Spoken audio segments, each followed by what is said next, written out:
What do Willie Nelson, Ice Spice, and hedgehogs all have in common? If you guessed those are all shapes of chia pet you can buy, congratulations. I don't think you want anything, but you're right. And isn't being right all that really matters? I know my comment section certainly seems to think so, and honestly, they're right. Which is all that matters. Welcome to Monster of the Week, the only show on the internet that digs up old creatures from D&D's history, converts them to 5e, talks about why they're cool, and comes up with some ideas about how we might use them in a D&D campaign. Today, by popular demand, we are completing the unholy trinity of terrible Dragon magazine golems by talking about the only remaining golem from the April 1996 issue of Dragon magazine, the Chia Golem. Yes, this creature is from an official, published D&D source. Yes, this creature is as ridiculous as it sounds, and yes, I have found a way to turn it into an absolute horror show of a monster. So make sure your plants are watered and have a seat, because it's time to learn everything there is to know about the Chia Golem.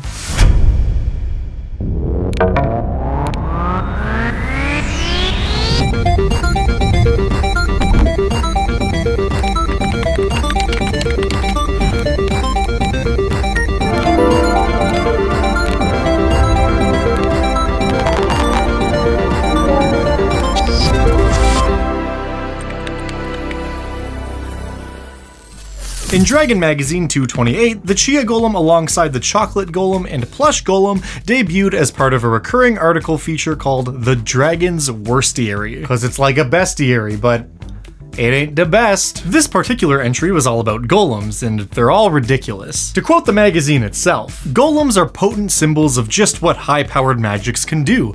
They are at once terrifying and awe-inspiring. Sometimes the powerful mages and priests who create these monstrosities try their hand at making something different, and a new class of golems comes into being. And sometimes, in disgust, they throw away their notes. Unfortunately, these notes are sometimes found, and wouldn't you know it, I found them, and for better or for worse, I'm gonna share it with you. I've already talked about the other two in previous videos, so today we are gonna be focusing on the topiary-inspired golems themselves. Chia golems are obviously meant to be a joke inspired by the chia pet craze, which thanks to 80s nostalgia, is still alive and well among houseware connoisseurs.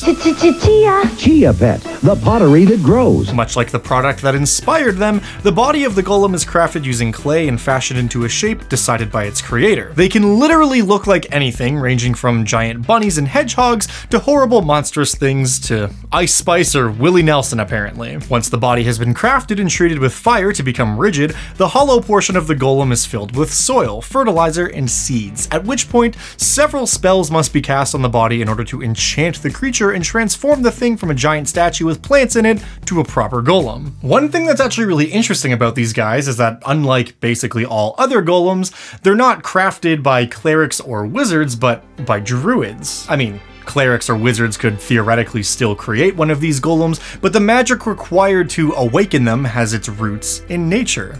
Literally. They would often be used by druids as grove guardians, since they have a knack for blending in with nature, and they're capable of moving at extremely slow speeds to avoid disturbing the wildlife. This all made them a natural fit. Another thing about these golems I find really cool is that you can use whatever type of seeds you want as the plant-based element of the creature. So whether we're talking grass, flowers, vines, or some other type of plant, each golem may look wildly different from the next, not just because of the shape of its body, but also due to the plants that it houses. For the most part, this is only going to be an aesthetic thing, but it makes you wonder what would happen if you planted something horribly poisonous in one of these creatures, or maybe a plant with healing properties. There are lots of different plants in D&D that are horribly dangerous, and in some cases literally have monstrous stat blocks of their own. We're gonna dig a bit more into that idea in a moment here, but the point I'm really trying to make is that depending on what kind of seeds are sown into the golem's body, it might smell like a pungent poison or like a floral aromatic. Speaking of smelling fresh,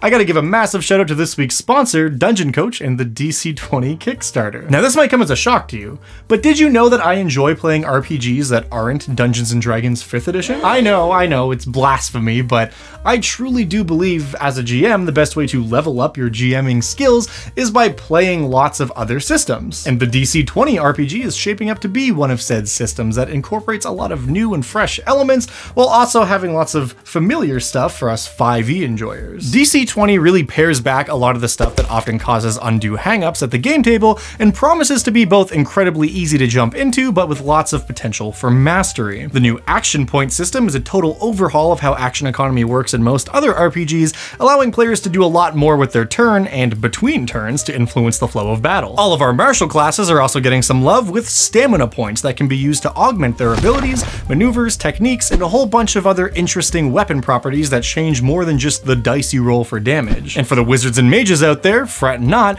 because the magic system in DC 20 ditches spell slots altogether in favor of a mana-based system that allows you to channel your resources to augment your spells in all kinds of different ways. And if that doesn't convince you to check it out, there are also mechanics for spell duels. Now you can finally use your giant conjured arcane arms to arm wrestle other wizards with brain power. All the systems I just talked about are designed to keep things engaging and epic during combat, but that's not even mentioning any of the other cool stuff the RPG has up its sleeve for the parts of the game that don't involve killing people. So if you're interested in exploring something new that captures a lot of the same vibes D&D is often after, I encourage you to check out the Kickstarter at the link below and take a look for yourself. The core rulebook is going to contain everything you need to play, but there are all kinds of other goodies worth looking at as well, including a new monster collection. So once again, thank you so much to Dungeon Coach and the DC 20 RPG for bringing us here to talk about a 50-year-old fad turned D&D monster turned nostalgia bait gift for some reason. I appreciate it immensely, but it's time for us to move on and talk about why this silly little golem might actually be a terrible death machine. At their most basic, chia golems share a lot of DNA with most other golems in D&D. They're resistant to magic, they're immune to non-magical damage, and their attacks are all magical in turn. The chia golem takes this magic resistance a step further even with a trait called organic magic immunity, making them immune to the effects and damage dealt by plant-based spells such as Entangle, Grasping Vine, or Hail of Thorns. Now I'm sure the more seasoned spellcasters among you are already starting to think of spells you might use to eviscerate this thing, such as Horrid Wilting. And while something like Horrid Wilting would do normal damage to this golem, it's not going to be super effective. This is because in battle, even if the plants on the golem are destroyed in some way, they will of course need to be replenished by the golem, but it doesn't actually do any additional damage to the creature. It can still plod along and dole out some slam attacks with no issue. Rules as written, it shouldn't affect the golem's ability to do anything, but I feel like this is one of those things that's gonna change up from table to table depending on how the DM's feeling that day. So what are its other two abilities? I'm glad you asked. Their creature, then drag that creature up to 20 feet closer. These two abilities, I think, create a very clear picture of a monster that is designed to capture and restrain its enemies, or at the very least help its allies. All that battlefield control might not seem too devastating, but imagine you're dealing with this overgrowth and the vine, and then it uses its slam attacks, and now you also have a druid blasting you with spells. It's a bad scene, and I think that makes for a pretty cool and interesting but simple creature.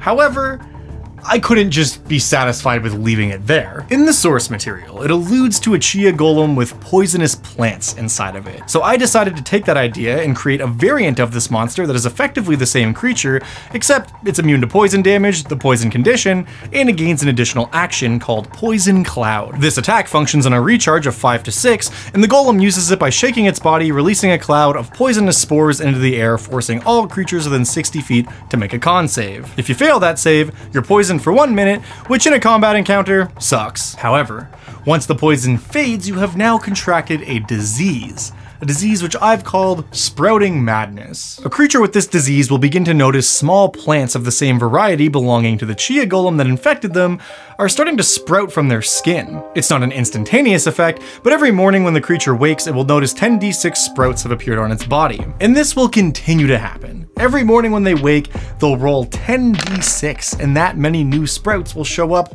somewhere. If they try to cut off the plants or remove them in some way, it will merely make the disease more aggressive, and the next morning, not only will all of the removed sprouts be back, but an additional compounding d6 will be added to the amount that they have to roll. And once the number of sprouts in a creature reaches 300, they have to make one final constitution save. It's only DC 10, but if they fail, they die. However, if they succeed, the disease will have run its course, and they get to be alive still, which is great, though they won't be the same as they were before. Their creature type changes and becomes plant.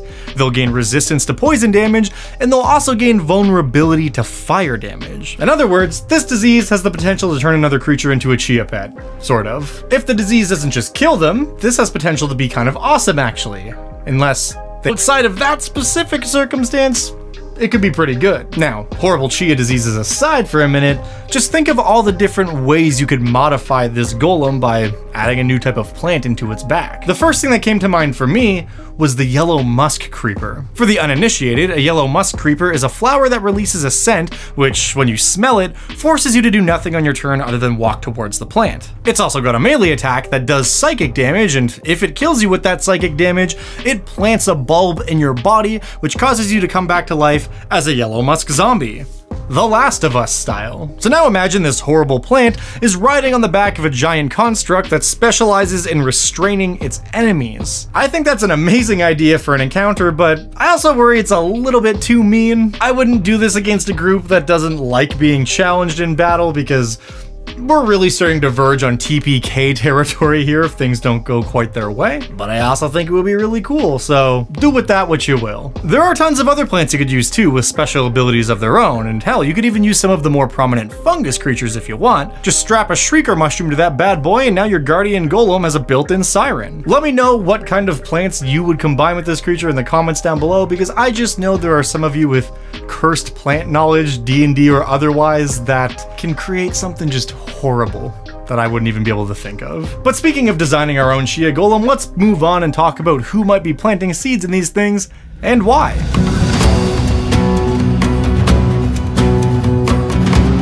As I mentioned earlier, chia golems were originally crafted by druids, so it stands to reason that druids are probably still using them. While they could make for excellent grove guardians, I also love the idea of a villainous druid who still cares about nature, not wanting to endanger animals as minions. So instead, he decides to use chia golems. After all, they're only constructs, so they can get absolutely dummied by the druid's enemies, and it's mostly fine. I just have this image in my mind of a druid riding atop a chia golem as if it were a noble steed, and I think that's just great. Another option could be having the players come across an old abandoned chia golem form that is basically ready to go, but it needs to have seeds planted in it. Maybe if they take the time to bring it to life, it can show them to an old abandoned grove that has a dungeon hidden beneath it or something. Another little detail about the chia golems from their Dragon magazine entry, which is obviously meant as a joke, is that no one has ever willingly created one, but they always seem to be given as gifts for some reason. That's kind of funny, right? But it also presents a really interesting plot hook. Imagine if the ruler of some kingdom received a gift, a handful of chia golems. That might seem cool and chill at first,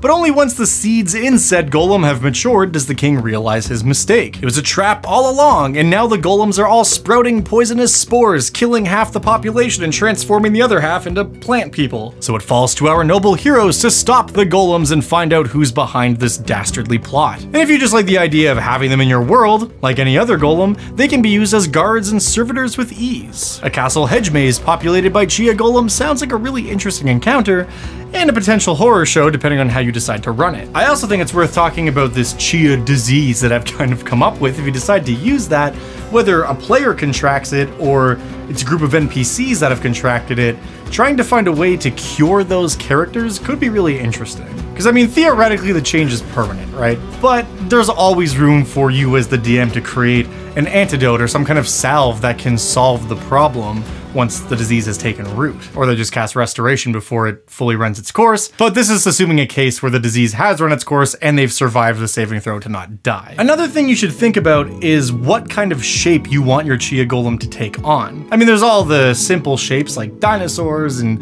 clay pots or what have you, but I bet there's some really interesting concepts for larger shapes or more esoteric and weird shapes that could have potential to be entire plot hooks of their own. Maybe you have an adventure that takes place entirely on the back and kind of inside of a giant Tarrasque chia golem. Or maybe a crafty druid has created a chia golem with such an odd and specific shape and uses it as kind of a mobile laboratory that's able to grow these different types of plants in different sections of it, which cross-pollinate with each other to create some kind of new, rare, and specific magical plant that has a practical use. And not just any practical use, but a practical use the players want. Whether it's something that improves their stats, or can be used to cast a powerful spell, or maybe can be used in place of a diamond for the casting of resurrection, something like that, could be really interesting. But no matter how you choose to use this creature, I sincerely hope you find a place for it in your game sometime, and it brings a smile to the face of every player sitting at your game. Or has them screaming in horror if you decide to do something horrible and gross with it. That's the thing about constructs, man. There's no reasoning with them, for better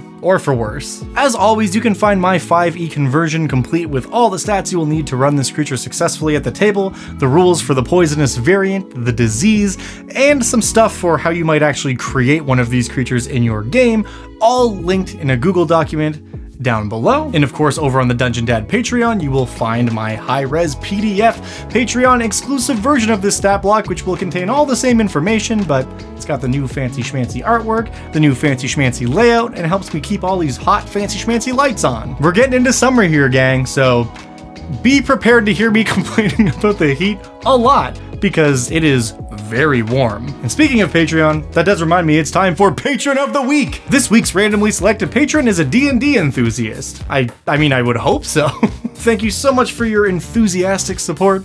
I feel more enthused by proxy. And thank you for watching. As always, if there's a monster from an older edition of D&D or even another tabletop game that you would like to see converted into 5e with some plot hooks and some mechanics and some updated artwork and the whole shebang, you've just watched an episode of the show. It's that. If you want to see that for an older monster, let me know in the comments, let me know in the Discord, and in either case, it will be added to the Monster of the Week master list of suggestions that we've got going.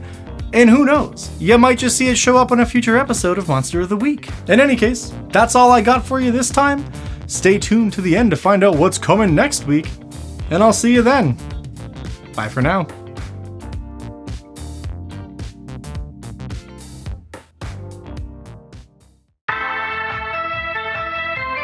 Do you like goblins?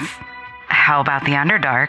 Dungeon Dad ventures deep into the caverns of the Underdark in order to learn secrets of horrible biological experiments from the Drow, and the results may surprise you. Next episode, Vril. Tune in next time for lots more fan service.